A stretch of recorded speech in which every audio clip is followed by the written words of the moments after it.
राम राम हरे हरे, हरे कृष्णा कृष्ण कृष्ण हरे हरे, हरे राम राम राम हरे हरे।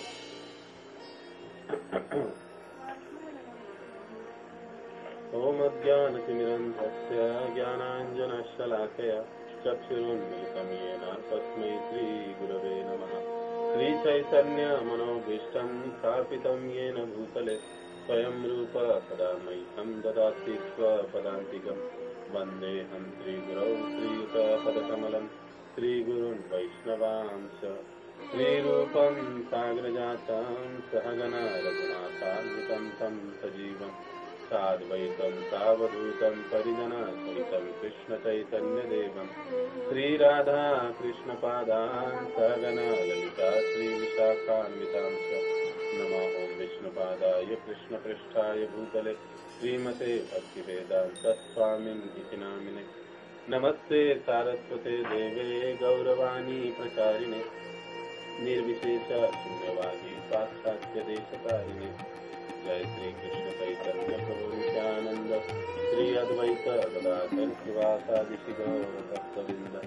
हरे कृष्णा कृष्ण कृष्ण हरे हरे, हरे राम राम राम हरे हरे। नाना शास्त्र विचारणैक निपुनो सद्धर्म संस्थापको लोकानां हितकारिणो त्रिभुवने मान्या शरण्या करो। राधा कृष्ण पदारविंद भजना नंदे नमस्कालिको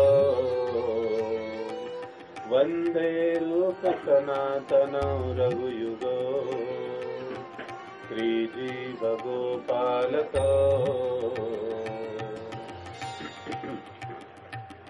मैं श्री सनातन गोस्वामी, श्री रूप गोस्वामी, श्री रघुनाथ भट्ट गोस्वामी, श्री रघुनाथ दास गोस्वामी, श्री जीव गोस्वामी तथा श्री गोपाल भट्ट गोस्वामी, इन 6 गोस्वामियों को सादर नमस्कार करता हूँ, जो समस्त मानवों के लाभार्थ सनातन धर्म की स्थापना करने के उद्देश्य से समस्त शास्त्रों का गहराई से अध्ययन करने में परम निपुण है।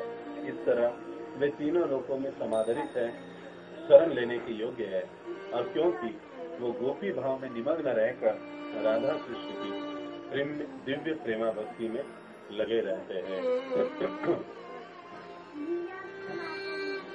मूकं करोति वाचालं पंगुं लंघयते गिरिं यत्कृपातमहं वन्दे श्रीगुरो दीनतारिणम्। हरे कृष्णा। तो क्षमा करें, आज कुछ 5-7 मिनट में ज्वाइन होने में लेट हुआ, क्योंकि जो ऑनलाइन राम कथा चल रही है वहाँ पर मैं बिजी था, और 6 बजे मैंने कहा था कि मैं लिंक भेजूंगा, लेकिन गड़बड़ी में ऐसे हुआ कि याद नहीं रहा। तो क्षमा प्रार्थी हूँ, आपको राह देखना पड़ा। तो आज से हम इस भक्ति रसामृत सिंधु ग्रंथ के 4थे अध्याय का आरंभ कर रहे हैं। मुक्ति से भी बढ़कर भक्ति। हम कह रहे हैं, हम जो अध्याय पढ़ रहे हैं उसका नाम है मुक्ति से भी बढ़कर भक्ति। तो यह 4था अध्याय, 3रा अध्याय हम समाप्त कर चुके हैं। आशा है जो पिछली बार आपको होमवर्क दिया था, बचे हुए 2 पेज आपको पढ़ने थे, आशा करता हूँ कि आपने पढ़ा होगा।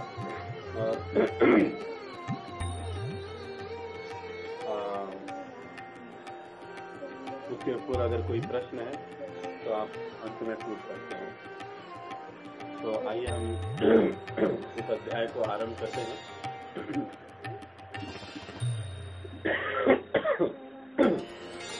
सबसे पहले इस अध्याय के बारे में हमको एक चीज समझना है। जैसे कि इस अध्याय का नाम दिया गया है कि मुक्ति से बढ़कर भक्ति। जो साधक भक्ति कर रहा है या जो भक्त है वो वास्तव में मुक्त है, उसके पास मुक्ति है ही। ऐसे कहा जाता है कि मुक्ति भक्त अपने जेब में लेकर घूमते हैं। क्या कहा जाता है कि जो मुक्ति है वो भक्त लोग अपनी जेब में लेकर घूमते हैं। तो जो भक्त है वो ऑलरेडी मुक्त है। लेकिन एक बात मैं हमेशा इस बात को दोहराते रहता हूँ, दिखाने वाला भक्त नहीं, दिखावे वाला भक्त नहीं। एक्चुअल गंभीर साधक, गंभीर भक्त, प्रामाणिक भक्त, उसके जेब में मुक्ति है, वो ऑलरेडी मुक्त ही है। वो दिखाई देगा ऊपरी ऊपरी तौर से हमको इस प्रापंचिक जीवन में, संसारिक जीवन में, लेकिन वो एक्चुअल में मुक्त ही है। तो ये जो चौथा अध्याय है, मुक्ति से बढ़कर भक्ति, इसमें श्रील रूप गोस्वामी किस प्रकार से जो भक्ति है वो मुक्ति से श्रेष्ठ है, और ये जो मुक्ति है वो भक्ति के सामने आत्यंतिक तुच्छ है, इस बात को समझाते हैं। इस अध्याय के थीम को समझिए, विषय को समझिए। इस अध्याय में श्रील रूप गोस्वामी भक्ति के समक्ष मुक्ति कैसे एकदम आत्यंतिक तुच्छ है और मुक्ति से भक्ति कैसे सर्वश्रेष्ठ है, इस विषय को समझाते हैं।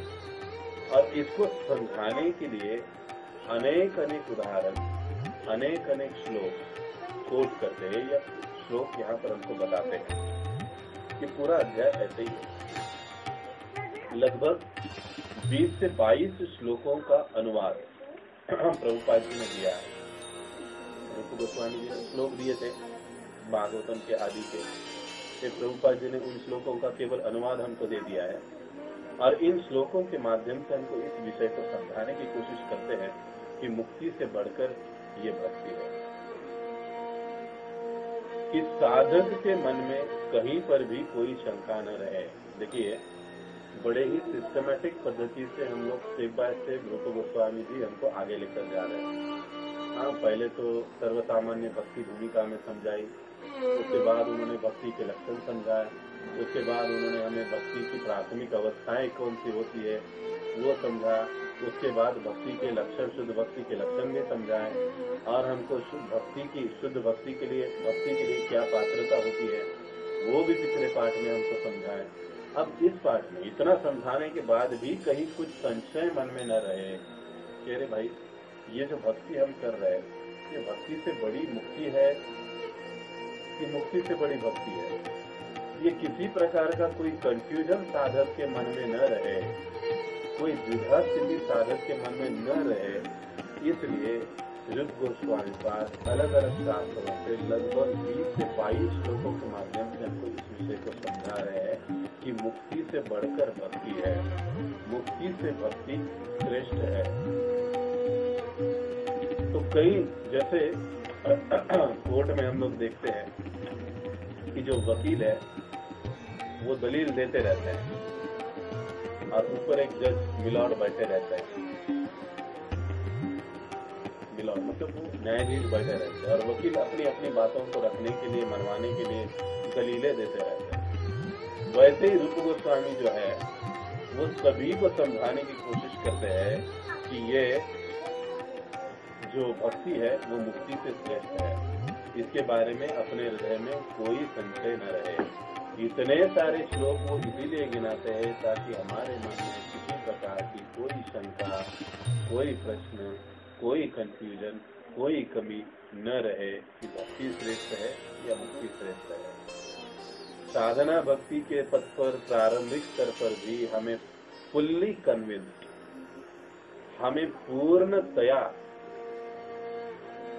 इस बात पर विश्वास रखना चाहिए, विश्वास होना चाहिए कि यह जो भक्ति है वो भक्ति मुक्ति से श्रेष्ठ है। मुक्ति भक्ति के आगे आत्यंतिक तुच्छ है। प्रायः मुक्ति शब्द का जो मतलब है वो मुक्ति शब्द का मतलब कैसे लिया जाता है, अधिक तौर पर हम लोग भारत में अगर देखा जाए, अलग अलग तत्वज्ञानियों की दृष्टि से देखा जाए तो मुक्ति का मतलब लोग कहते हैं भगवान में लीन हो जाना, भगवान में एकाकार हो जाना, उसे वो मुक्ति कहते हैं, अपने अस्तित्व को नष्ट कर देना। लेकिन इससे भी श्रेष्ठ है भक्ति। भले ही हम वो भक्ति इस भौतिक जगत में रहकर बस इंद्रियों के साथ कर रहे हैं, लेकिन वो मुक्ति से भी श्रेष्ठ है, ये समझने की बात है। और इसी विषय को इस पूरे अध्याय में, चौथे अध्याय में रूप गोस्वामी पाद हमको समझाते हैं, लगभग 20 से 22 श्लोकों के माध्यम से। तो आइए अब हम लोग एक एक पैराग्राफ पढ़ेंगे और उसके बाद हम उसके ऊपर चर्चा करके आगे बढ़ते जाएंगे। अब कौन पढ़ेगा पहली बार?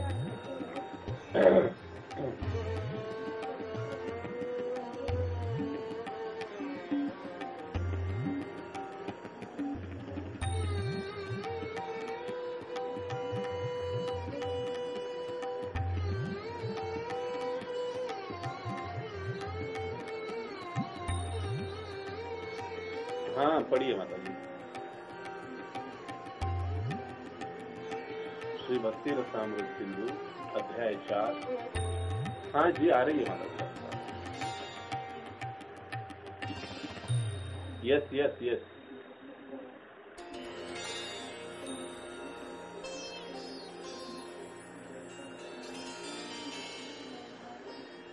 हाँ माता जी, आप जब पढ़ रहे हो तो रिकॉर्डिंग के लिए साथ में मैं भी पढ़ रहा हूँ, इसके लिए मैंने अपने आप को म्यूट कर लीजिए।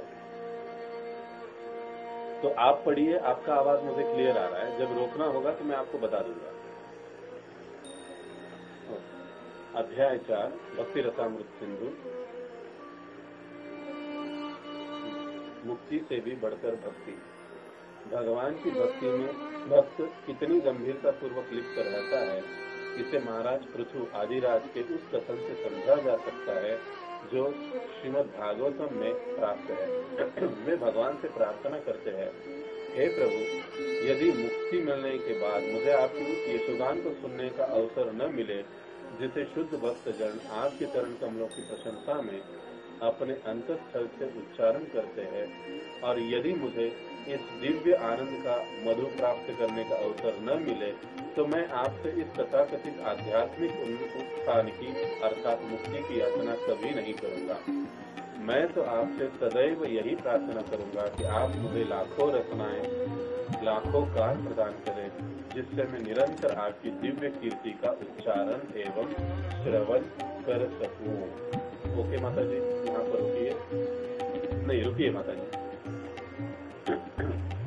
तो अब देखिए, यहाँ पर भागवतम के चौथे स्कंद का उदाहरण रूप गोस्वामी पाद जी दे रहे कि जहाँ पर महाराज पृथु भगवान से प्रार्थना करते हैं, और प्रार्थना करते हुए महाराज पृथु क्या कह रहे हैं कि हे प्रभु, यदि मुक्ति मिलने के बाद मुझे आपके उस यशोगान को सुनने का अवसर न मिले। अब जैसे हमने कहा कि मुक्ति का मतलब अधिकतर क्या होता है कि अपने आप को अस्तित्व विहीन कर देना, यानी अपना स्वयं का अलग अस्तित्व न रखना, भगवान से एकाकार हो जाना या ब्रह्म ज्योति में लीन हो जाना। अब जब आप लीन हो जाते हो तो आपका कोई अस्तित्व ही नहीं रहा। अगर आपका अस्तित्व नहीं रहा तो आपको कान भी नहीं, आपको जीवा भी नहीं, आपको मुख भी नहीं, हाथ पैर भी नहीं। निर्विकार ब्रह्म ज्योति में जीव भी निर्विकार होकर एक हो गया, निर्विकार के रूप में एक हो गया। तो ये है मुक्ति। अब देखिए यहाँ पर पृथु महाराज क्या कह रहे हैं कि ऐसी मुक्ति मिलने के बाद, क्योंकि मुझे कान नहीं है, तो बगैर कान के तो मैं आपका गुणगान सुन ही नहीं सकता, तो फिर ऐसी मुक्ति मेरे क्या काम की। अब देखिए, शुद्ध भक्तगण जो आपकी प्रशंसा में अलग अलग श्लोकों का उच्चारण करते हैं, वो उच्चारण अगर मुझे सुनने को नहीं मिलेगा तो फिर ऐसी मुक्ति से मुझे क्या लाभ है। मैं ऐसी मुक्ति नहीं चाहता। दूसरी बात, आपके सुंदर रूप का, गुणों का लीलाओं का यदि मैं अपनी जिह्वा से वर्णन नहीं कर पाऊंगा, क्योंकि जब मैं मुक्त हो जाऊंगा, मैं ब्रह्म ज्योति में आप में लीन हो जाऊंगा, तो फिर मेरा अस्तित्व ही खत्म हो गया। तो ना ही मुझे मुख है, ना ही मुझे कान है। तो अपने इस जिह्वा से, अपने इस मुख से मैं आपका यशोगान भी नहीं कर पाऊंगा। तो फिर ऐसी मुक्ति का क्या फायदा है? कोई फायदा नहीं। तो इसीलिए हे प्रभु, मैं ऐसी मुक्ति आपसे कदापि नहीं मांगूंगा। उल्टा मैं क्या मांगूंगा कि मुझे हजारों कान होने चाहिए, हजारों रचनाएं होनी चाहिए, ताकि उन हजारों कानों से मैं आपका दिव्य गुणगान सुनता रहूं। अपनी जीवन से मैं अपना गुणगान, आपका गुणगान करता रहूं। इसके लिए मुझे हजारों कान, हजारों सुनाएं चाहिए। तो देखिए यहाँ पर किस प्रकार से पृथु महाराज कह रहे हैं, भगवान से प्रार्थना कर रहे हैं। ये प्रमाण है कि जो बड़े बड़े संत, आचार्य, राजर्षि, महात्मा गण हो चुके हैं, उन्होंने ये पहले ही समझा दिया है कि मुक्ति से जो भक्ति है वो श्रेष्ठ है, और भक्ति का पथ श्रवण और कीर्तन पर आधारित है।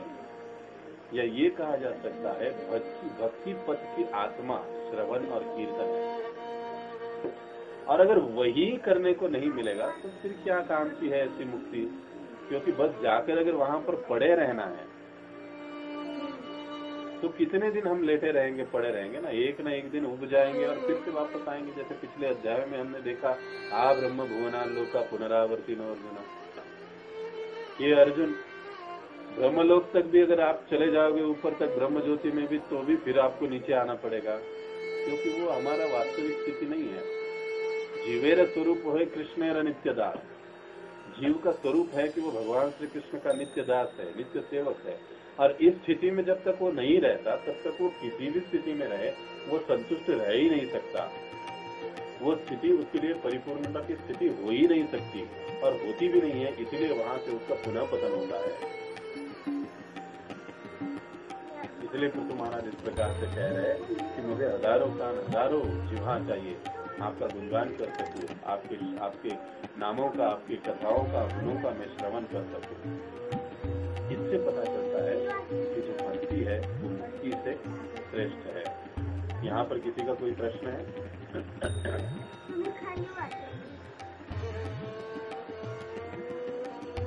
ओके, नहीं तो हम लोग आगे बढ़ेंगे। कौन पढ़ेगा दूसरा पैराग्राफ?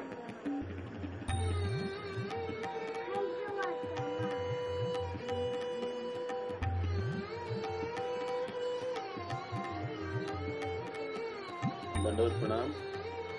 हाँ पढ़िए माता जी दूसरा पैराग्राफ। हाँ पढ़िए माता जी।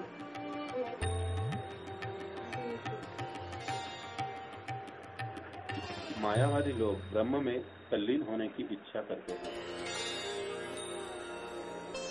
किंतु अपना व्यक्तित्व न रह जाने से वे भगवान के यश का श्रवण तथा कीर्तन नहीं कर पाते। कोई अनुमान नहीं है, अतएव उन्हें भगवान के दिव्य कार्यकलापों के कीर्तन तथा श्रवण का अवसर प्राप्त नहीं हो पाता। दूसरे शब्दों में, जब तक मनुष्य मोक्ष से ऊपर नहीं उठ जाता, तब तक वह न तो भगवान के दिव्य यश का आस्वादन कर सकता है और न ही भगवान के दिव्य स्वरूप को समझ सकता है। ओके माता जी, हाँ रुकिए। अब देखिए, जैसे हमने चर्चा करी कि मुक्ति की जो परिभाषा प्राय लोग मायावादियों की तरह समझते हैं, एकाकार हो जाना, लीन हो जाना आदि। उसी बात को प्रभुपाद जी यहाँ पर दोहरा रहे हैं कि मायावादी लोग ब्रह्म में तल्लीन या लीन होने की इच्छा रखते हैं। ऐसा क्यों वो इच्छा रखते हैं? ये एक प्रश्न स्वाभाविक मन में आता है। क्यों अपने अस्तित्व को वो खोना चाहते हैं या मिटाना चाहते हैं? क्योंकि मायावादी लोग सोचते हैं क्योंकि हमारा ये जो भौतिक अस्तित्व है, यही हमारे दुखों का कारण है, कष्टों का कारण है। अगर इस अस्तित्व को ही हम हमेशा के लिए मिटा देंगे तो हमें ना ही तो दुख रहेगा, ना त्रास रहेगा, ना संकट रहेगा। तो अच्छा है हम लोग इस अस्तित्व को ही मिटा दें। इसके लिए वो अपने अस्तित्व को मिटाने के पीछे लगे रहते हैं। लेकिन वो ये नहीं समझ पाते हैं कि आत्मा के अस्तित्व को, जीव के अस्तित्व को कभी भी मिटाया नहीं जा सकता। जीव हमेशा के लिए ब्रह्म से या भगवान से एकाकार या लीन नहीं हो सकता। प्रभुपाद जी जैसे उदाहरण देकर समझाते हैं, जैसे माता के गर्भ से बाहर आया हुआ शिशु पुनः गर्भ में नहीं स्थापित हो सकता, उसी प्रकार से जो जीव है वो हर हमेशा के लिए पुनः भगवान में लीन होकर नहीं रह सकता, उसे वापस आना पड़ता ही है इस भौतिक जगत में। तो इसलिए जो भक्ति है वो मुक्ति से श्रेष्ठ कही जाती है, क्योंकि मुक्त होने के बाद, लीन होने के बाद उन्हें भगवान की कथा कीर्तन सुनने का अवसर नहीं मिल पाता। और भक्ति में उच्च स्तर पर पहुंचने का यह एक क्राइटेरिया भी है कि हमें मोक्ष से ऊपर उठना होगा, मुक्ति की आशा से, आकांक्षा से ऊपर उठना होगा, मुक्ति की, मोक्ष की संकल्पना को ठीक से समझना होगा। देखो कई बार, जैसे मैंने आरंभ में, शुरुआत में भी जब हम मोक्ष लघुताकृत इस विषय पर चर्चा कर रहे थे, तब भी मैंने एक उदाहरण देकर आपको समझाया था कि कई बार भक्ति में आने के बाद 7, 8, 10 साल के बाद भी, या कभी कभी 4, 5 साल के बाद भी, कभी कभी 7, 8 साल के बाद भी भक्त के मन में यही बात क्लियर नहीं हो पाती है, हम भक्तों के मन में, कि भगवत धाम में जाकर सेवा करना है या मोक्ष, मुक्ति प्राप्त करके भगवान में एक हो जाना है। कई बार भक्तों के मन में इसमें कंफ्यूजन दिखाई देता है। ये बड़े दुख की बात है। अब इतने सालों से हम भी मंदिर में है, मैनेजमेंट की सेवा देखते हैं। कई बार मौका हमको मिलता है कि हम लोग भक्तों का हरिनाम इनिशिएशन के लिए उनका इंटरव्यू लेते हैं, सेवा मिलता है। ये हमको ब्राह्मण दीक्षा के लिए भी हम लोग इंटरव्यू लेते हैं, ये सेवा हमको मिलता है। तब उसमें जब हम प्रश्न पूछते हैं तो कई बार हमको ये पता चल जाता है कि अरे इस भक्त के मन में अभी भी कंफ्यूजन है कि मुक्ति श्रेष्ठ है या मुक्ति श्रेष्ठ है। हमको भगवत धाम में जाना है, मतलब मुक्त होना है, मोक्ष प्राप्त करना है, मोक्ष प्राप्त करना है, ऐसे वो सोचते हैं। लेकिन ये सोच गलत है। जब तक हम इस सोच से परे नहीं होते हैं या ऊपर नहीं उठते हैं, इस सोच से हम परे नहीं होते, ऊपर नहीं उठते हैं, तब तक हम लोग भगवान के दिव्य गुणों का और लीलाओं का आस्वादन या यशोगान का आस्वादन या उसमें जो आनंद प्राप्त होता है वो हम प्राप्त नहीं कर पाएंगे, क्योंकि हमारा जो बेसिक संकल्पना है उसमें ही हमारा पूरा विश्वास नहीं है। हम गौड़ीय संप्रदायी, हम वैष्णव भक्त, हमारी आशा आकांक्षा ये होती है कि हर स्थिति में हम भगवान की सेवा करते रहें। भगवत धाम में जाकर क्या करेंगे? भगवान की सेवा करेंगे, एक होने की बात ही नहीं। इसमें हम लोग फुल्ली कन्विंस्ड होने चाहिए, इसमें कोई दो राय, कोई संशय मन में नहीं रहना चाहिए।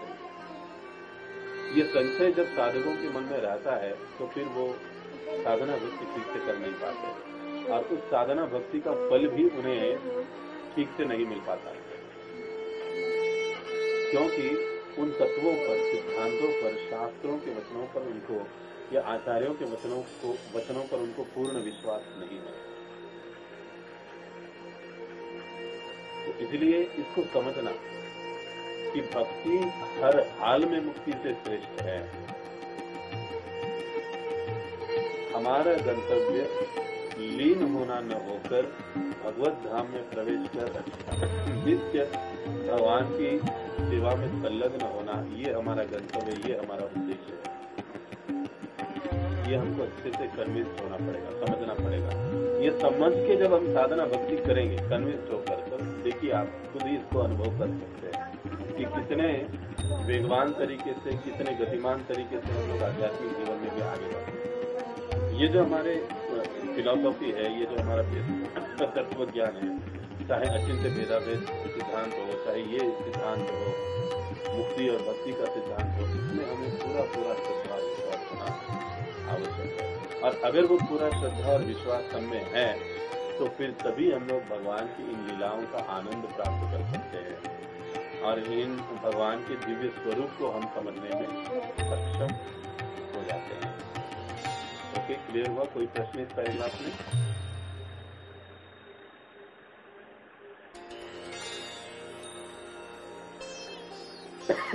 अब अगला तीसरा पैराग्राफ कौन पढ़ेगा?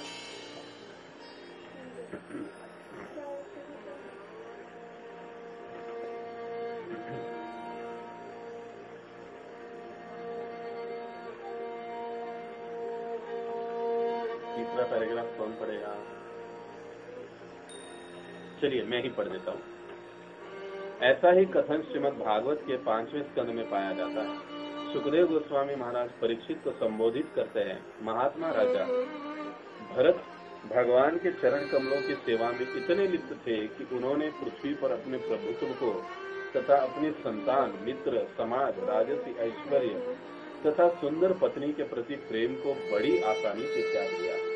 वे इतने भाग्यशाली थे कि लक्ष्मी जी ने उन्हें सभी प्रकार के भौतिक भोग प्रसन्नता पूर्वक पेश किए थे, किंतु उन्होंने इन भौतिक ऐश्वर्यों को कभी स्वीकार नहीं किया। सुखदेव गोस्वामी राजा भरत की इस आचरण की भूरी भूरी प्रशंसा करते हैं। वे कहते हैं, जिस व्यक्ति का हृदय भगवान मधुसूदन के दिव्य गुणों के प्रति आकृष्ट रहता है, वह उस मुक्ति की भी परवाह नहीं करता जिसकी कामना बड़े बड़े मुनि करते हैं। भौतिक ऐश्वर्य की तो बात ही नहीं उठती। अब यहाँ पर पंचम स्कंद के भागवत के भरत महाराज जी का उदाहरण सुखदेव गोस्वामी जी परीक्षित महाराज को दे रहे हैं, और उसके माध्यम से रूप गोस्वामी हमको समझा रहे हैं कि भक्त तो भोग विलास और ऐश्वर्य को भी भगवान की भक्ति के सामने तुच्छ समझते हैं, तो मुक्ति की क्या बात है? भरत महाराज जी ने इतना सब कुछ त्याग कर दिया भगवत प्राप्ति के लिए, यानी इतना सारा ऐश्वर्य भी उनके लिए तुच्छ था।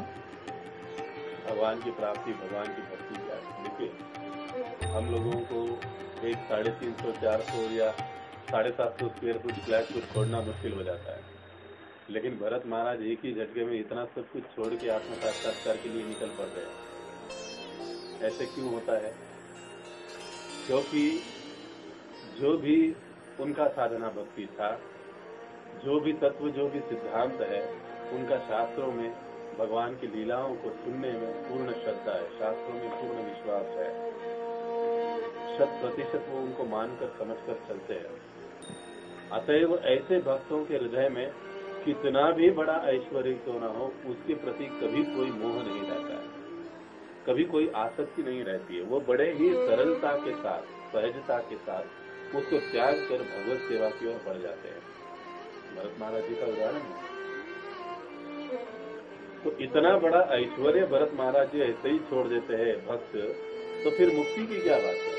मुक्ति तो इसके आगे कुछ भी नहीं है, मुक्ति का तो सवाल ही नहीं उठता, क्योंकि भगवत सेवा और भगवत भक्ति के लिए भक्त इतना कुछ छोड़ सकता है, तो मुक्ति की क्या बात है? वो मुक्ति तो भक्ति के आगे चाहता ही नहीं। जो भक्त है वो ऐसे विलीन होने वाली मुक्ति कभी चाहता ही नहीं है। अब अगला पैराग्राफ कौन पढ़ेगा?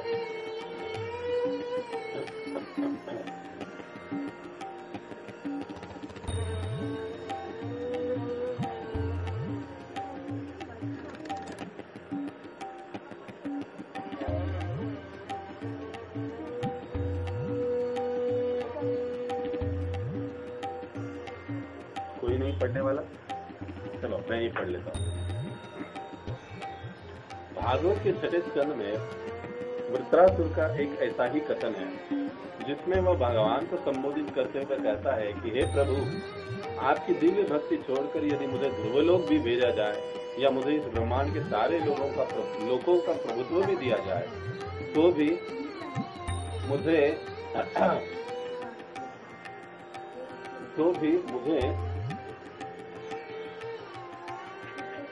क्षमा करें,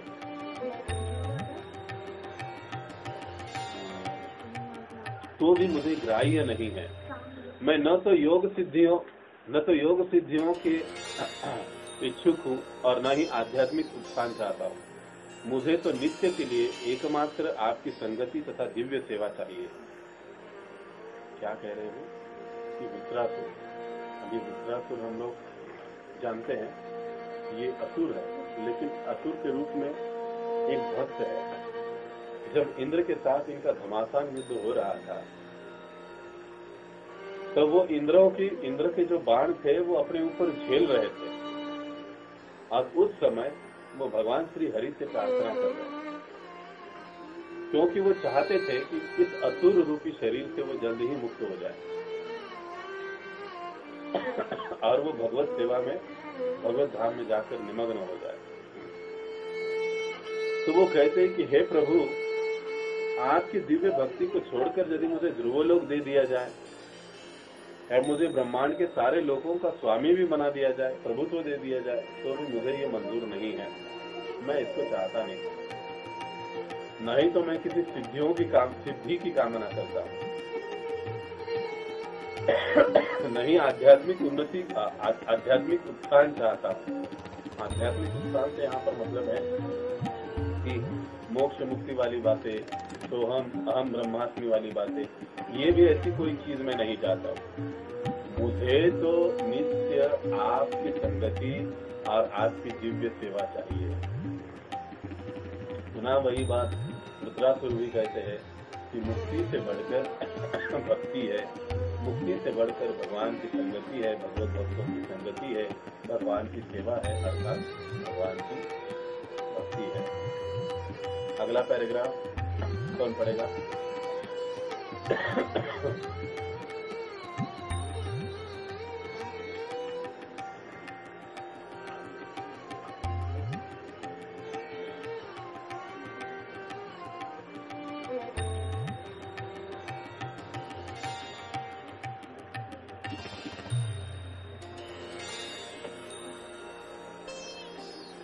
आपका आवाज नहीं आ रहा है मुझे किसी का।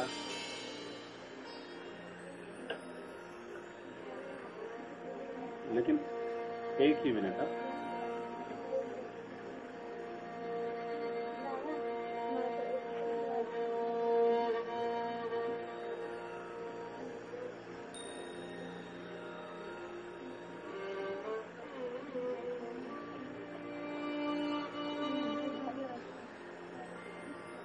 हरे कृष्णा।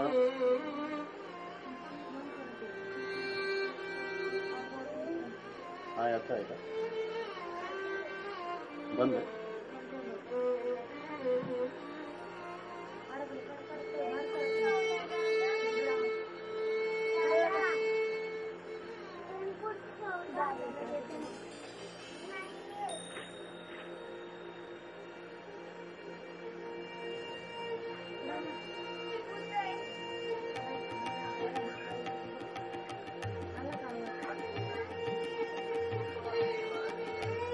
हाँ हाँ, आपका आवाज अब आ रहा है मुझे। हाँ हाँ, बात ये बंद करूँगा। हाँ पढ़िए, मैं आप लोग बीच में बोलते हैं। हाँ वाता तो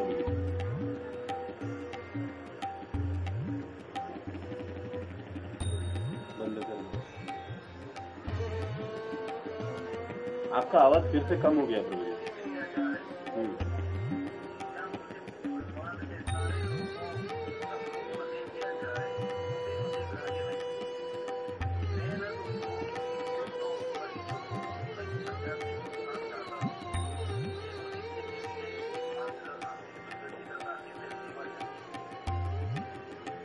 अगला पैराग्राफ पढ़िए।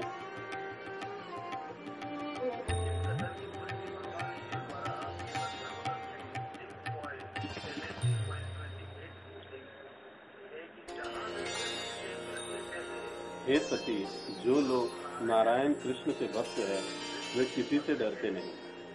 यदि उन्हें स्वर्गलोक भेजा जाता है या उन्हें भवबंधन से मुक्ति मिल जाती है या उन्हें नारकीय जीवन बिताने के लिए नीचे धकेल दिया जाता है, तो भी वे किसी भी स्थिति से डरते नहीं।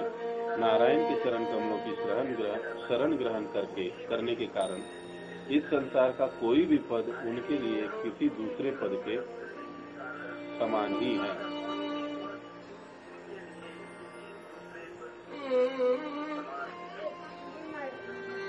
बस प्रभु जी। ओके, सांबा प्रभु जी। तो अब यहाँ पर श्रीमद् भागवत का पुनः कथन उद्धृत किया जा रहा है कि जिसमें शिव जी माता सती से इस बात को कहते हैं कि जिन्होंने भगवान श्री कृष्ण की या भगवान नारायण की शरण ली है तो वे जो भक्त है वो कभी किसी से डरते नहीं। इसलिए भक्तों को कहा जाता है कि वे अभय होते हैं। प्रभुपाद जी का नाम अभय चरणारविंद। अभय का मतलब होता है कि किसी से न डरने वाले, निर्भय। उन्हें किसी प्रकार का कोई भय नहीं होता है।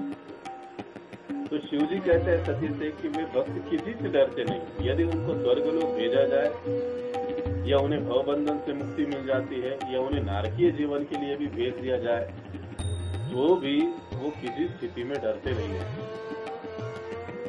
क्योंकि भगवान नारायण के चरणों की उन्होंने शरण ली। और जो भी भगवान नारायण की गंभीरता से शरण ले लेता है उसके लिए इस संसार का कोई भी पद महत्वपूर्ण नहीं है।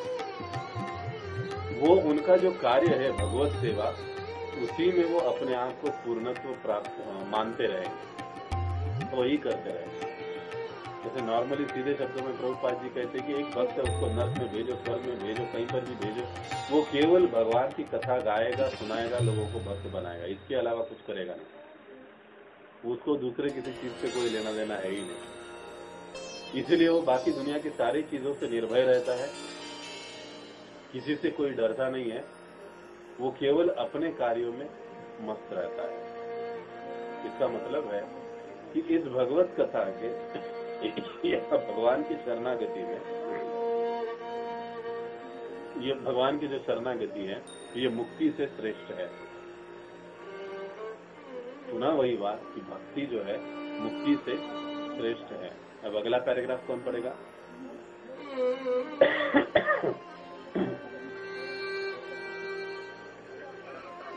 हाँ बता।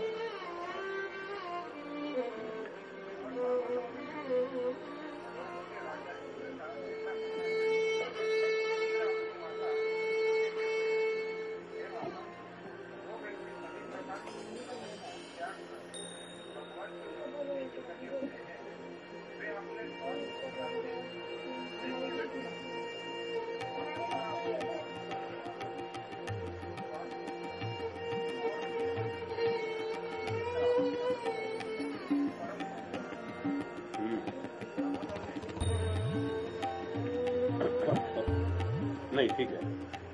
तो यहाँ पर भागवतम में पुनः छठे स्कंद में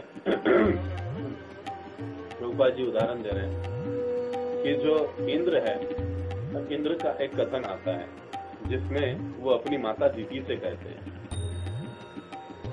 और कहते हुए वो क्या बताते हैं कि हे माता, जो व्यक्ति अपनी सारी भौतिक इच्छाओं को त्याग कर भगवान की सेवा में लगे हुए हैं, उनकी भक्ति में लगे हुए हैं, वे अपने स्वार्थ को जानते हैं, यानी उनसे उत्तम बुद्धिमान या उत्तम प्रकार से स्वयं का स्वार्थ जानने वाला इस दुनिया में दूसरा कोई है ही नहीं। ऐसे व्यक्ति स्वार्थ कुशल होते हैं। अब ये कौन सा स्वार्थ? ये भौतिक स्वार्थ की बात नहीं हो रही है, ये बात हो रही है आत्मा के स्वार्थ की। क्योंकि आत्मा की गति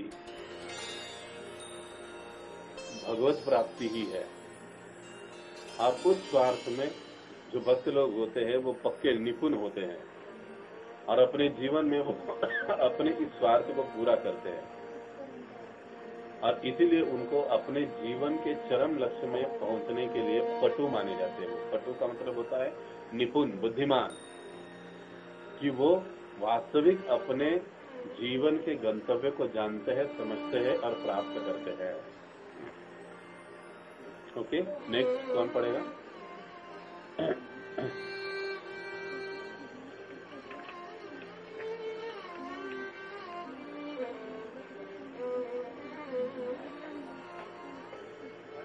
हाँ माता।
ओके, नेक्स्ट आगे पढ़िए।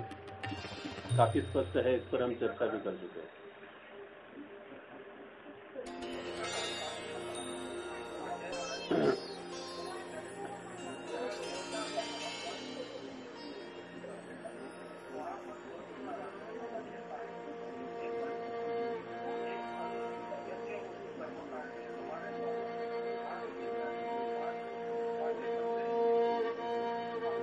नरसिंहदेव के रूप में प्रकट होकर हमें महान संकट से बचा लिया है। वस्तुतः यज्ञों में हमारे भाग केवल आपके कारण ही है, क्योंकि आप समस्त यज्ञों की परम भोक्ता है। आप सभी जीवों के परमात्मा है, अतएव आप ही हर वस्तु के वास्तविक स्वामी हैं। हमारे हृदय कब से इस असुर हिरण्यकशिपु के भय से पूर्ण थे, किंतु आप हम पर दयालु हैं, क्योंकि आपने उसे मारकर हमारे हृदयों से भय को भगा दिया है और हमें अवसर प्रदान किया है कि उन हृदयों में हम आपको स्थापित करें। जो लोग आपकी प्रेमा भक्ति में रत है, उनके लिए असुरों द्वारा छीना गया ऐश्वर्य महत्वहीन है। भक्तगण मुक्ति तक की परवाह नहीं करते, तो फिर इस भौतिक ऐश्वर्य के लिए क्या कहा जाए।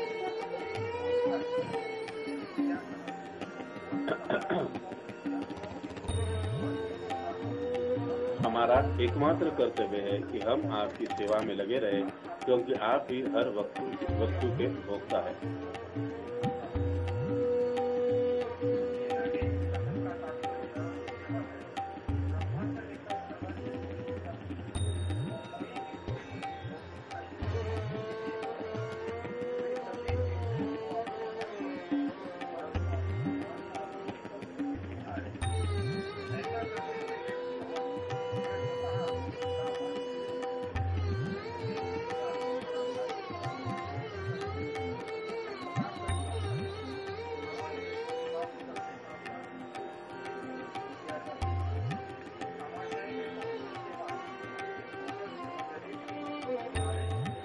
समान लाभान्वित। इसी प्रकार प्रत्येक व्यक्ति का कर्तव्य है कि वो परमेश्वर को तुष्ट करे, तत्पश्चात स्वतः भी तुष्ट हो पाए। एक श्लोक भगवद गीता में भी आता है, जिसमें गजेंद्र कहता है, हे प्रभु, आपकी भक्ति से प्राप्त होने वाले दिव्य आनंद का कोई अनुभव नहीं है, इसलिए मैंने आपसे कृपा करने की भिक्षा मांगी है।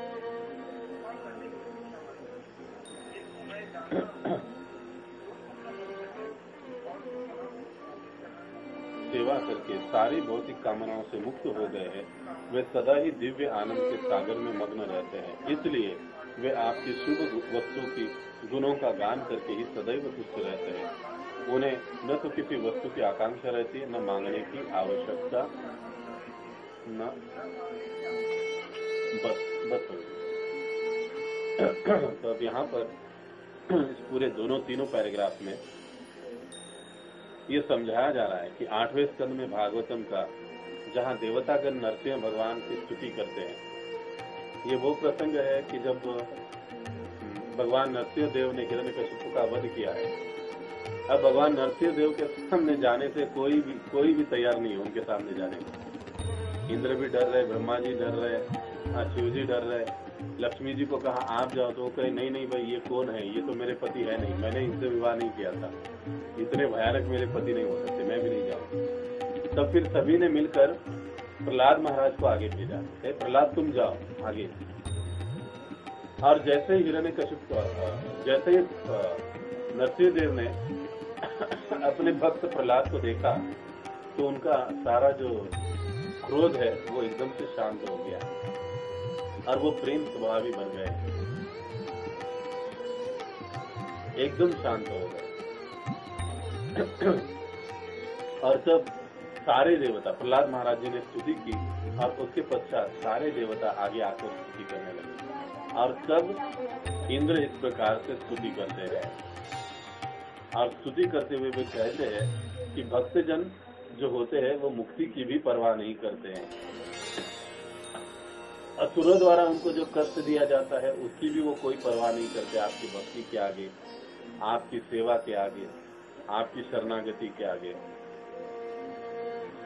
हम सभी का एकमात्र कर्तव्य है कि हम लोग आपकी सेवा में लगे रहे, तो ऐसे इंद्र कह रहे हैं, क्योंकि आप ही हर वस्तु के भोक्ता हो। ऐसी स्तुति इंद्र कर रहे हैं और करते हुए वो कहते हैं कि जो भक्ति है वो मुक्ति से या अन्य सभी चीजों से श्रेष्ठ है। अब भागवतम में पुनः गजेंद्र का उदाहरण देकर भी रूप गोस्वामी पाद हमको समझा रहे हैं कि गजेंद्र मोक्ष की लीला में गजेंद्र भी कहते हैं, वे कहते हैं कि हे प्रभु आपकी भक्ति से प्राप्त होने वाले दिव्य आनंद का मुझे कोई अनुभव नहीं,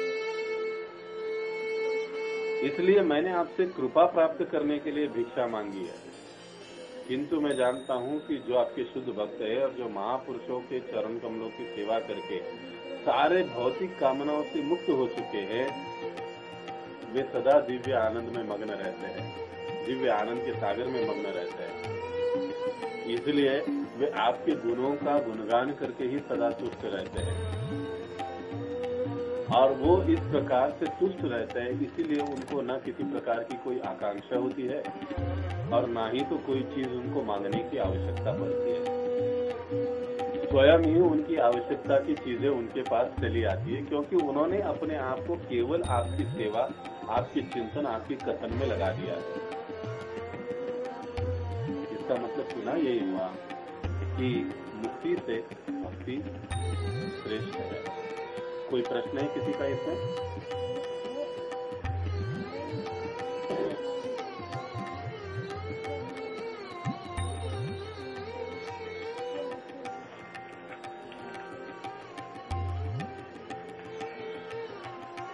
तो चलिए आगे पढ़ते हैं।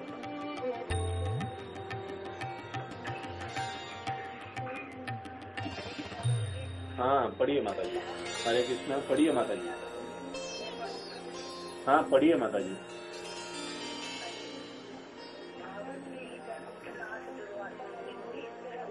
भागवत में वैकुंठनाथ दुर्वासा मुनि को इस तरह उत्तर देते हैं, मेरे शुद्ध भक्त सदैव भक्ति में लगे रहने के कारण संतुष्ट रहते हैं, इसलिए वे 5 प्रकार की मुक्त अवस्था की भी आकांक्षा नहीं करते हैं। ये है मेरा तादात्म्य सायुज्य, मेरे लोक में वास करना सालोक्य, मेरे ऐश्वर्य की प्राप्ति साष्टी, मेरे जैसे स्वरूप की प्राप्ति सारूप्य, मेरा सानिध्य प्राप्त करना सामीप्य।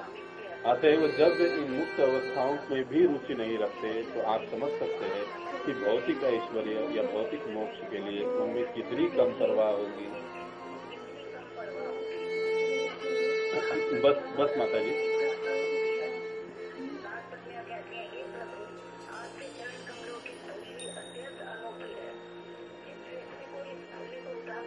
नागपत्नियां ऐसी प्रार्थना करती है, हे प्रभु आपके चरण कमलों की धूली अत्यंत अनूठी है। जिस व्यक्ति को इस धूली को प्राप्त करने का सौभाग्य प्राप्त हुआ है वह स्वर्ग लोक सभी लोकों पर आधिपत्य, योग सिद्धियों अथवा भव सागर से मोक्ष की भी परवाह नहीं करता। दूसरे शब्दों में जो व्यक्ति आपके चरण कमलों की धूली की पूजा करता है,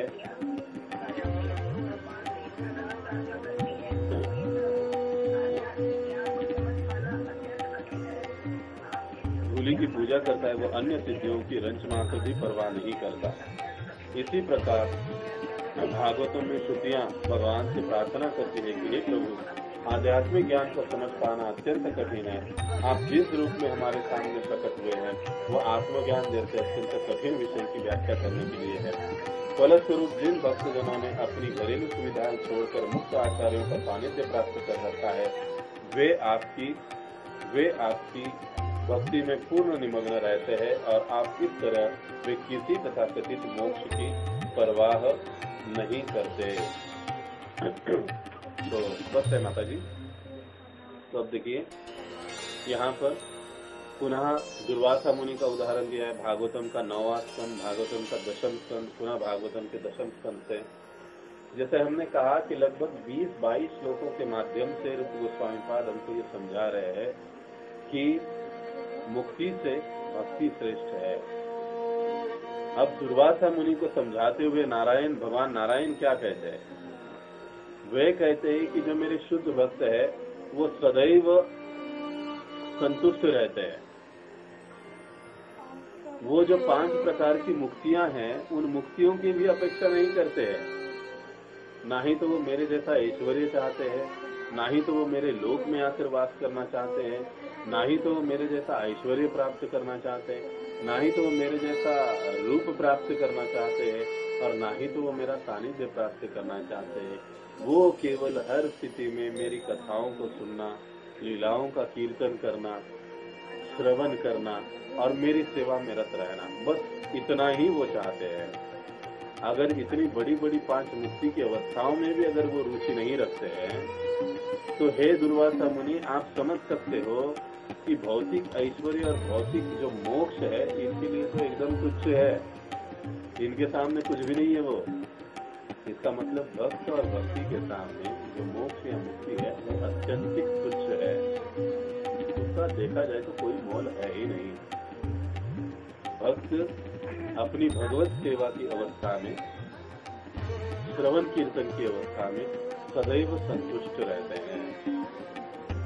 पुनः नागपत्नियां भी इसी प्रकार से प्रार्थना करती है भगवान की। वह कहती कि प्रभु आपके चरण कमलों की धूली जिसे प्राप्त हो गई, मान लो उसे तो समस्त प्रकार की योग सिद्धियां ऐश्वर्य प्राप्त हो गया, लेकिन वो उन सभी चीजों की परवाह नहीं करता है, बल्कि वो आपके श्री चरणों की शरणागति स्वीकार करके उस चरण धूलि की पूजा करता है। बाकी फिर उसके आगे कोई भी चीज उसे क्यों ना मिले वो उसे तुच्छ समझ लेता है। नागपत्नियां से अब वो ऐसे क्यों कह रही है? कालिया दमन के पश्चात नागपत्नियों ने भगवान की जो प्रार्थना की उस समय का ये श्लोक है, वहां पर ये वर्णन आता है।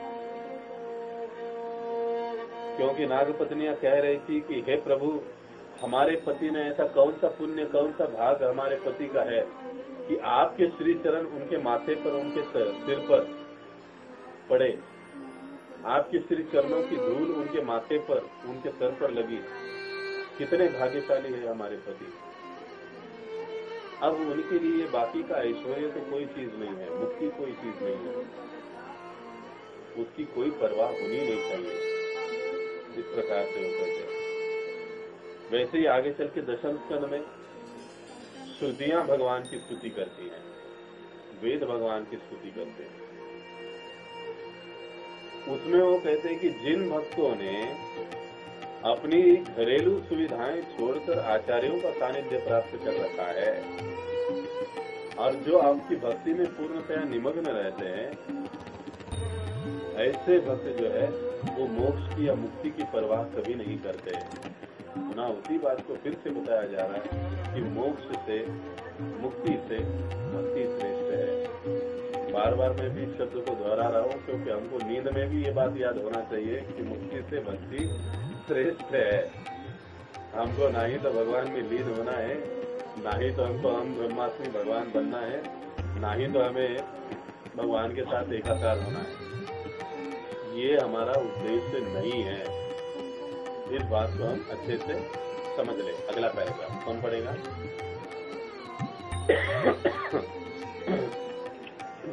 ये पढ़िए ना।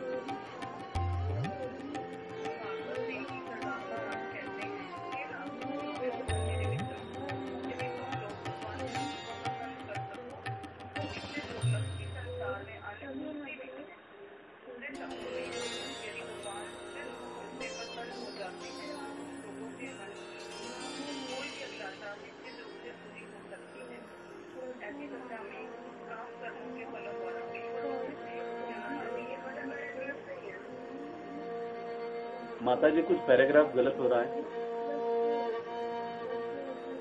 पेज नंबर 40 इस श्लोक की व्याख्या के समय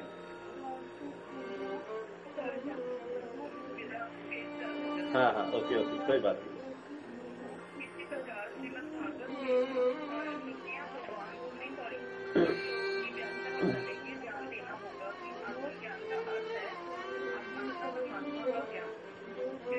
पुष्टि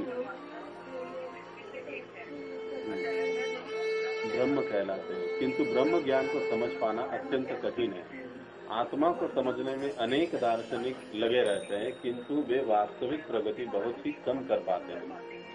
भगवद गीता में पुष्टि हुई है कि लाखों व्यक्तियों में से कोई एक ही आत्मज्ञान को समझने का प्रयास करता है, और प्रयास करने वाले में से ऐसे अनेक पुरुषों में से एक या कुछ ही लोग जान पाते हैं कि भगवान क्या है। अतएव इस श्लोक का भाव यह है कि आत्मज्ञान प्राप्त कर पाना अत्यंत कठिन है। इसलिए इसे और सुगमता से उपलब्ध कराने के लिए भगवान अपने मूल रूप श्री कृष्ण के रूप में प्रकट होते हैं और अर्जुन जैसे संगी को प्रत्यक्ष उपदेश देते हैं, जिससे जन सामान्य इस आत्मज्ञान का लाभ उठा सके। इस श्लोक से यह भी स्पष्ट होता है कि मुक्ति का अर्थ है जीवन के भौतिक सुखों का पूर्ण त्याग। जो मायावादी है वे भौतिक परिस्थितियों से मुक्त हो जाने से ही तुष्ट हो जाते हैं, किंतु जो भक्त है वह भौतिक जीवन का स्वतः परित्याग कर देते हैं और भगवान कृष्ण के अद्भुत कार्यकलापों के श्रवण तथा कीर्तन के दिव्य आनंद का लाभ उठा सकते हैं।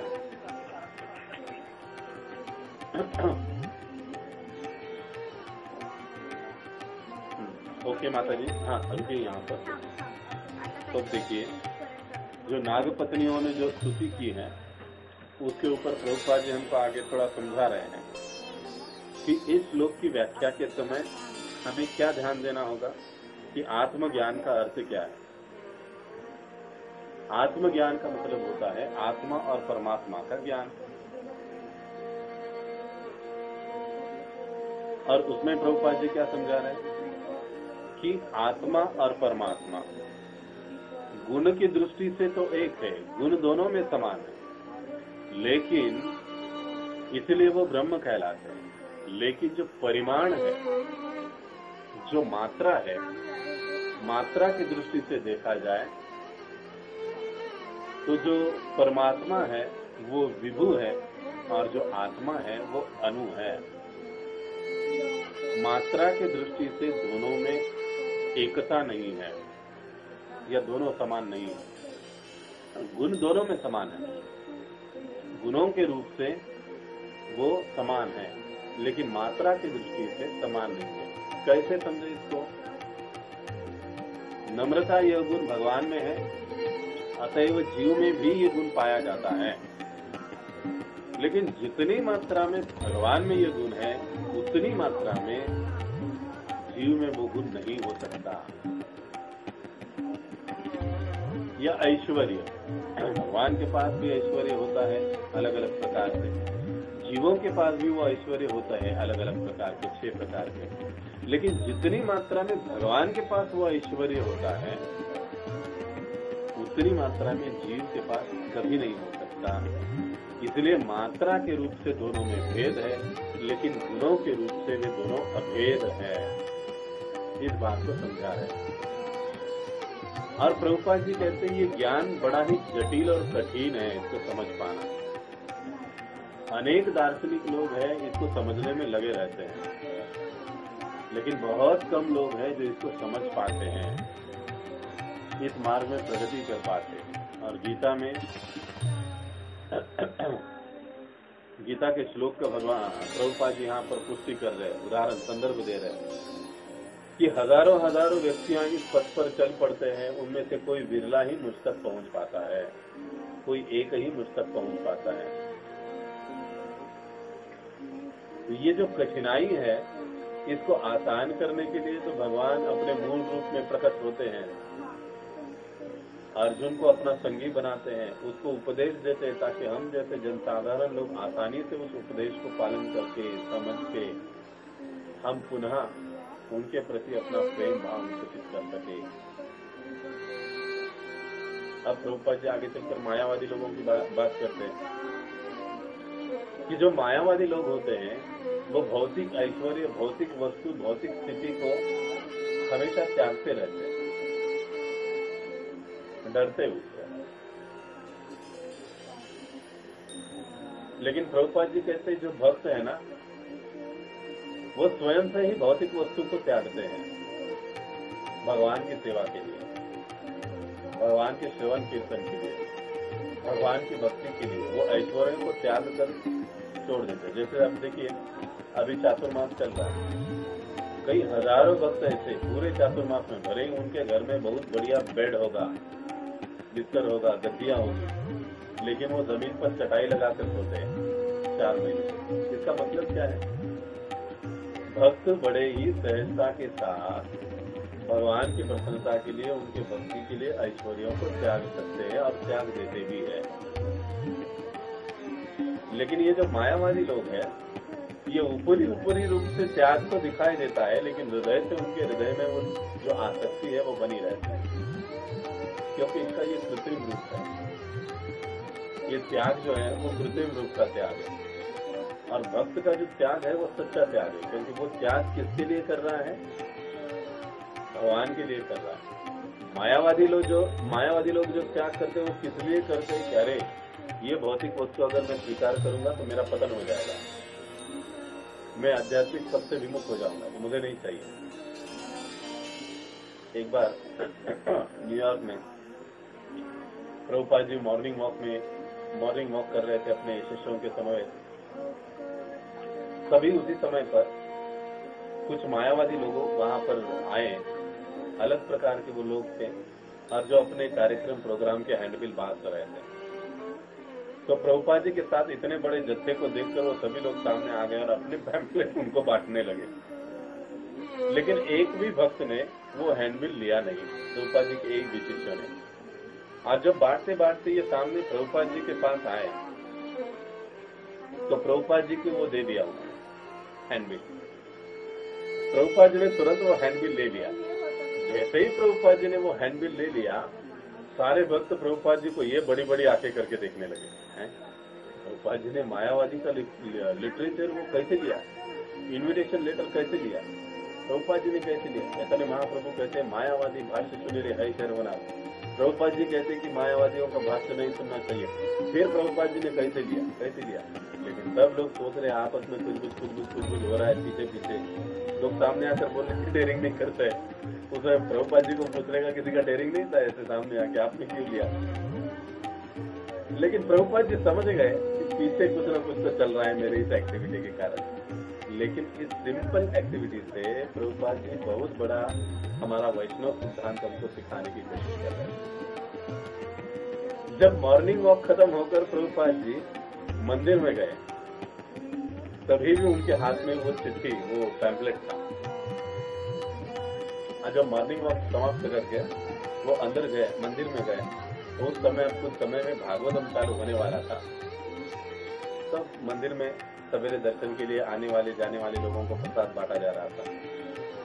तो सभी भक्त प्रसाद के लिए चले गए, वहां पर प्रसाद ले लिया, तीर्थ प्रसाद हाथ में थोड़ा। तो प्रभुपाद जी ने तुरंत प्रसाद जो है उस पैम्फलेट की घड़ी कर दी और उसके ऊपर वो हलवा ले लिया और उसको अपने हाथ में लेकर खाने लगे।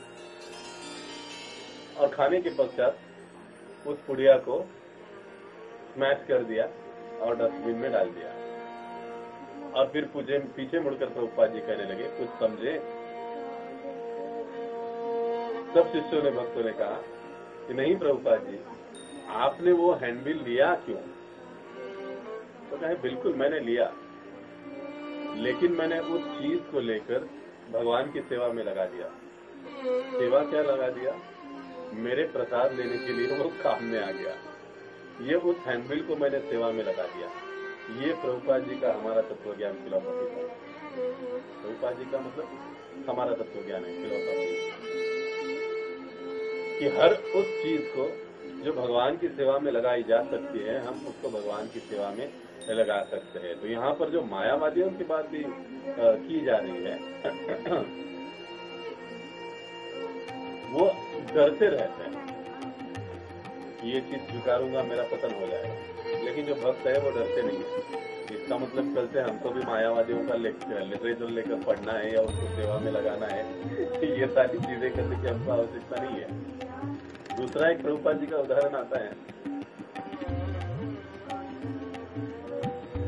एक बार प्रभुपाद जी प्रवचन दे रहे थे, तो प्रवचन में एक सन्यासी मायावादी था, वो खड़े होकर पूछने लगा, स्वामी जी मैंने आपको देखा है, आप तो बातें बहुत अच्छी करते हो, प्रवचन बहुत अच्छा देते हो, इतने सारे आपके अनुयायी है, लेकिन आप डोनेशन बहुत ज्यादा मांगते हो,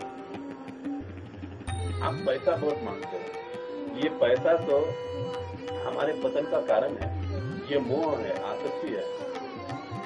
तो प्रभुपाद जी कहने लगे तुम्हारे लिए हो सकता है, मेरे लिए नहीं है।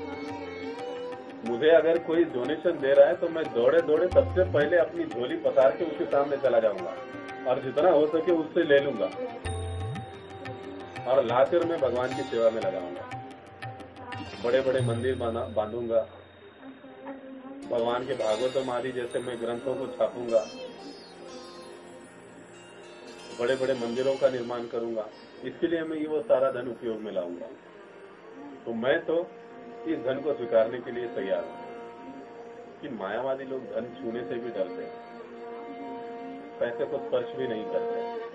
कई बार हम लोग ये देखते हैं, वो जनसाधारण लोगों में मिलते भी नहीं, मिक्स भी नहीं होते, क्योंकि उनको भय होता है कहीं उनका पतन न हो जाए सांसारिक लोगों से मिलकर। लेकिन जो भक्त होते हैं वो निडर होते हैं, जैसे हम पिछले पैराग्राफ में चर्चा कर रहे थे, क्योंकि भगवान की कृपा पर उनको पूरा विश्वास होता है और उस विश्वास के साथ वो सभी को उनकी सेवा में जोड़ने के लिए लगे रहते हैं, खुद भी जुड़े रहते हैं और अन्यों को भी जोड़ते रहते हैं।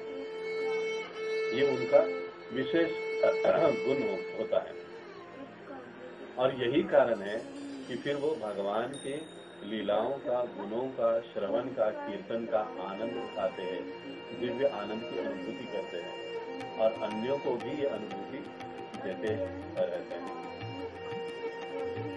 ओके, यहाँ तक किसी कोई प्रश्न है?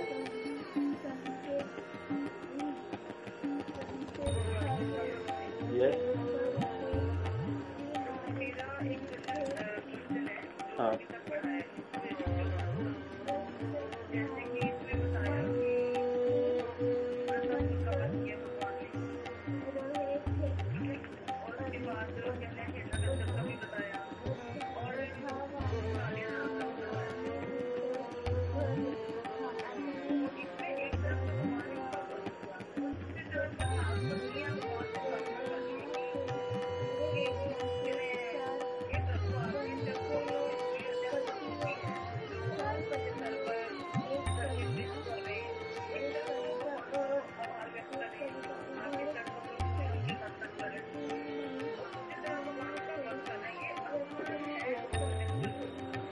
ओके।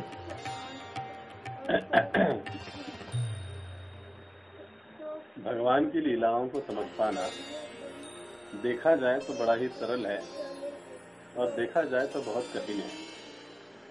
अब देखिए, जो नागपत्नियां हैं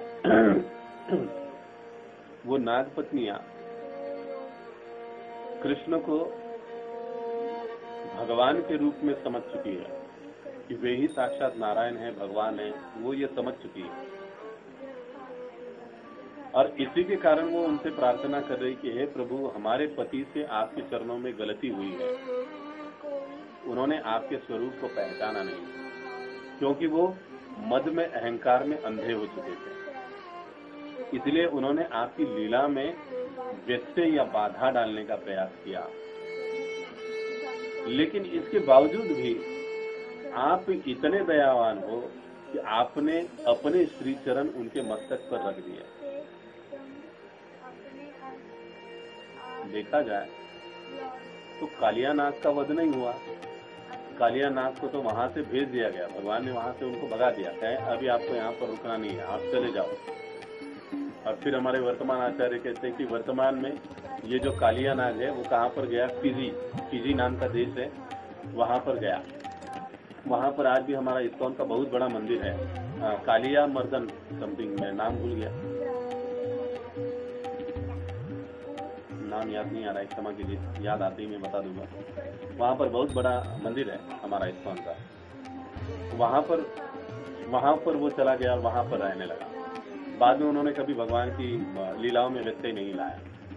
तो कहने का तात्पर्य ये है कि हालांकि उनके पति के साथ भगवान ने ऐसे व्यवहार किया, लेकिन वो पत्नियां जानती हैं कि ये व्यवहार हमारे पति के उद्धार के लिए है, उनके नुकसान के लिए नहीं है। भगवान किसी का वध करते हैं या करवाते भी है तो उसमें उस व्यक्ति का, चाहे वो असुर हो जीव हो, उसका कल्याण ही होता है। भक्त के जीवन में भी जब भगवान के द्वारा कोई संपत्ति, क्षमा करें, कोई विपत्ति भेजी जाती है तो उसमें भगवान का उस भक्त के लिए कुछ न कुछ तो कल्याणमय हेतु या उद्देश्य ही छुपा रहता है। हाँ राइट, माता जी ने नाम भी भेज दिया, थैंक यू। तो उसमें भगवान का कुछ न कुछ तो कल्याणमय हेतु ही होता है उस भक्त के लिए। तो इसलिए इस प्रकार से वो जो नागपत्नियां हैं वो प्रार्थना कर रही है। उनके हृदय में, मन में किसी प्रकार का कोई क्रोध, द्वेष या राग नहीं है भगवान के प्रति, बल्कि वो अपने पति को भाग्यशाली मान रही है। और क्योंकि उनका पति भाग्यशाली है, उस दृष्टि से वो कहती है कि हम उनकी पत्नियां हैं, हम भी उस भाग्य के हकदार बन गई है, क्योंकि आपके चरणों, आपके श्री चरणों की धूलि उनके मस्तक में प्राप्त हुई है। इस नाते हम भी बड़े ही भाग्यशाली हो गए हैं। इस प्रकार से वो प्रार्थना कर रही है। तो जब हमको लगता है कि एक तरफ से भगवान वध कर रहे हैं और दूसरी तरफ से उनका गुणगान हो रहा है, तो ये थोड़ा सा कंफ्यूजन लगता है। लेकिन नहीं, वध करना, इसका मतलब इस भौतिक जगत में हमको एक ही बात पता होती है कि व्यक्ति को समाप्त कर देना, वस्तु को समाप्त कर देना या उसका नुकसान कर देना। ये ओनली निगेटिव थिंकिंग या निगेटिव सोच हम लोग जानते हैं। लेकिन भगवान के लिए किसी का वध करना भी उसका कल्याण, उसका उद्धार है। इसीलिए भगवान के कार्यकलापों को, भगवान के शरीर के अंगों को दिव्य कहा जाता है कि वे जो भी कार्य करते हैं वो मंगलमय और दिव्य होता है। उसमें नेगेटिव, नकारात्मक कुछ होता ही नहीं है। कुरुक्षेत्र में इसलिए कहते हैं जितने सैनिक उसको देखते देखते मरे, सभी को उत्तम गति की प्राप्ति हुई। जितने भी असुर भगवान के हाथों से मारे गए, उनको मुक्ति प्राप्त हुई। क्यों? क्योंकि ये भगवान का गुण है कि भगवान परम दयालु और परम कल्याणमय होते हैं। वो कभी किसी का अकल्याण करते ही नहीं है, या भगवान करते भी नहीं है और भगवान से होता भी नहीं है। बस ये हमारी सोच, हमारी दृष्टि होती है कि हम उसको इस प्रकार से देखते हैं, अच्छा और बुरा। क्लियर हुआ माता जी?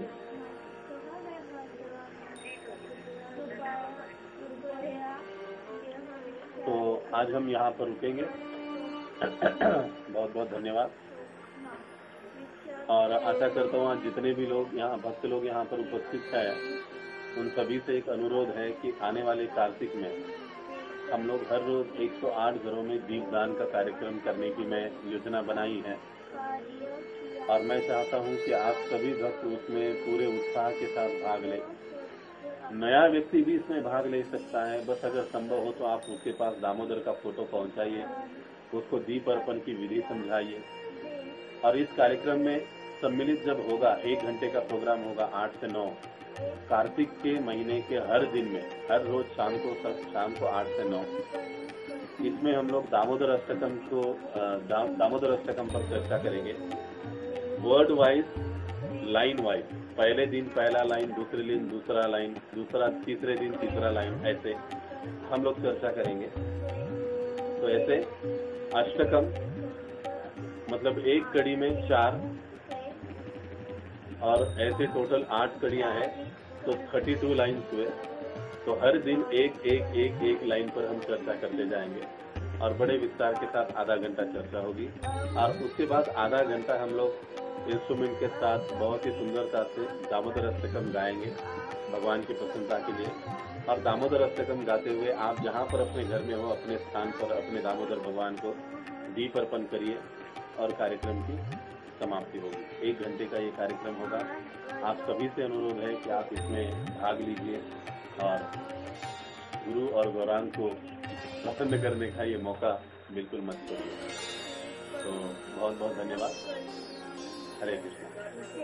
जगत गुरु श्रील प्रभुपाद की जय। अनंत कोटि वैष्णव वृंद की जय। राम कथा जारी है। आप सभी भक्त राम कथा में भी ज्वाइन होने का कोशिश करिए 6 से 7:30। जी हाँ बोलिए। हाँ बोलिए प्रभु जी।